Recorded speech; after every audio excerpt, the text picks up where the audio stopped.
The various issues faced by digital forensics experts during examination are broadly classified into three, namely the technical issues, the legal issues, and the administrative issues. Some of the technical issues are encryption, increasing storage space, development of innovative technologies, and anti-forensics. The legal issues here are the types of issues that confuse or distract the forensic examiner from carrying out the digital forensics process.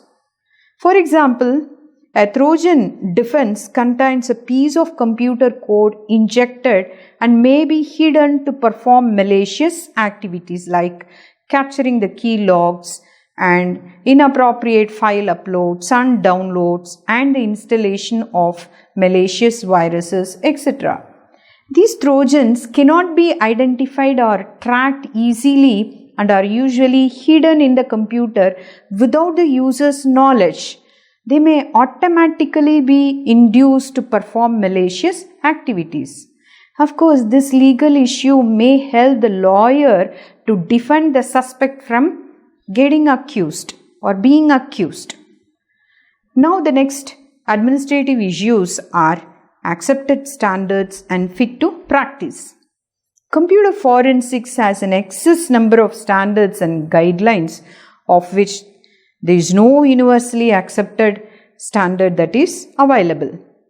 Fit to practice. Most of the jurisdictions lack eligible professionals to preserve the integrity of the digital forensics and to check the competence. These are some of the issues in digital forensics.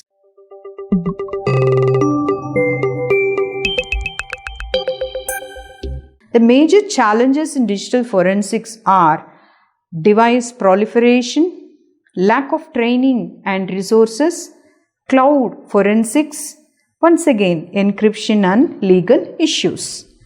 Apart from this, there are also other several challenges faced by digital forensic investigator. They are: how does the suspect duplicate the original data, disclose preserving of evidence, or modify the data without the knowledge of the victim? Identification of who did what and when the digital data becomes a major challenge, as digital timestamps are scandalously absent. The process of drawing conclusions becomes very difficult for the forensic examiners due to the above challenges and issues which we have been focusing so far.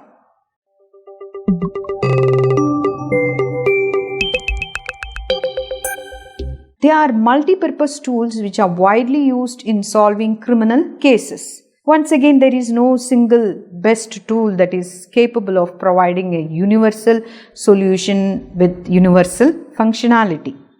The classification of forensic tools is done based on the user's adoption as well as the need. The law enforcement agencies might need tools to produce reliable outcomes without conceding the evidence integrity. Similarly, the network administrators may entail tools for assisting the investigations in detecting any kind of network compromise. This leads an individual to achieve two possible certainties regarding the digital forensic tools. Primarily, no single tool can be used. Secondarily, all specialists, whether detectives or lawyers, entail explanations for providing data consistency. Now let's look at some of the forensic tools that are available or widely used.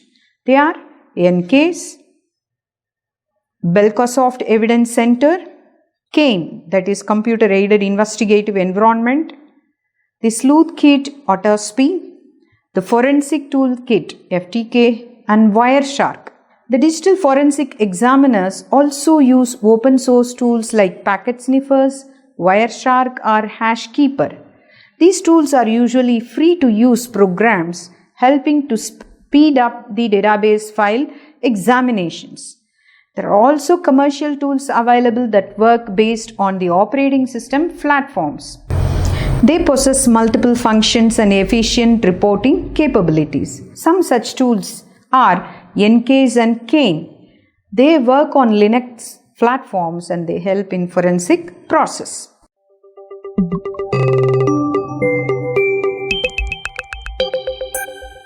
The digital forensic process is applied to both personal and criminal investigations.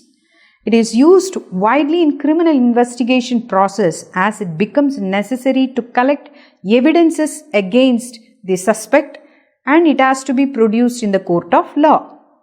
Digital forensics aims to mainly improve the unbiased evidence of a criminal activity. Some of the cases, important cases where digital forensics can be applied are during the disclosure of the corporate information either accidentally or by design without acquiring any prior permission. When an employee steals the confidential or sensitive information from the employer of one company and passes on to their competitors. During the violation of computer policies by the users. That's every company has some restrictions for the usage of computer and network resources. If any worker is found to perform an illegal activity, the digital forensics can trace them using the forensic tools. Digital forensics can also be used in the analysis of any damage to the computer after the incident occurs.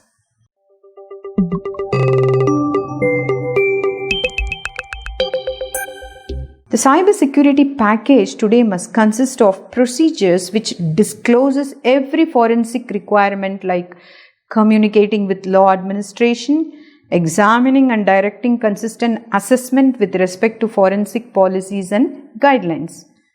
Some of the policies like COBIT 5 from ISACA, they provide a hierarchical form which can fit and also associate to the fundamental ethics. Several cyber events can be handled more competently and effectively when forensic deliberations are fused with information system lifecycle. Some of the deliberations can be defined as follows. Accomplish regular system backups by preserving earlier backups for a specific time period. Perform workstation, server and network audits regularly. Store forwarded audit records in protected unified log servers. Organize crucial application tasks to accomplish inspecting that comprises a list of all substantiation challenges. Sustain hash file databases in the operating system and application deployments and practice file integrity checking software on predominant vital resources. Preserve web and organization configuration records. Launch data retention policies, provisioning the system and network performance based on past evaluations, fulfilling with needs of necessities or preserving data correlated with enduring lawsuits and surveys, and finally terminate unnecessary data.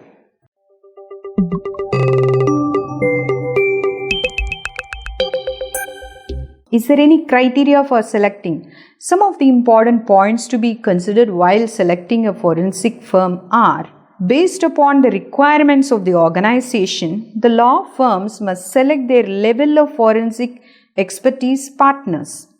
The requirements may include both technical and straightforward aspects.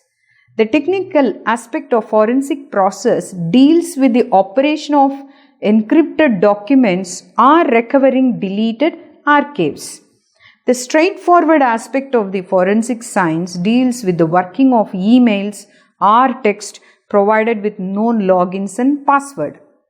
The law firm is also responsible for opting the specific forensic firm based on the protocols outlined by the Scientific Working Group on Digital Evidence. In other words, we saw previously SWGDE and the National Institute of Justice. A forensic investigator who acts and follows based upon the guidelines provided by SWGDE and NJI will have a higher degree of richness in the forensic process, and that can be produced as a standardized witness in the court of law. The law firm must also scrutinize the employee's skill level of the selected forensic firm. The skill level can be verified if the individual possesses any certificate based on digital forensics. There are a lot of certification courses available for this. The law firm must select the forensic firm based upon the forensic pricing model also. There are many models available. The fundamental three models are retainer, flat fee per incident, and time and material.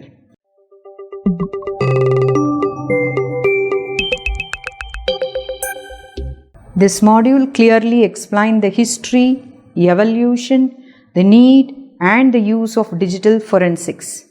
The fundamental objectives of digital forensics, along with the issues and the challenges, tools and applications, the strategies and controls, and finally the criteria to be followed to select a forensic firm. So thank you, learners. We'll be meeting on different types, rather different branches of forensics in the next coming module. Thank you.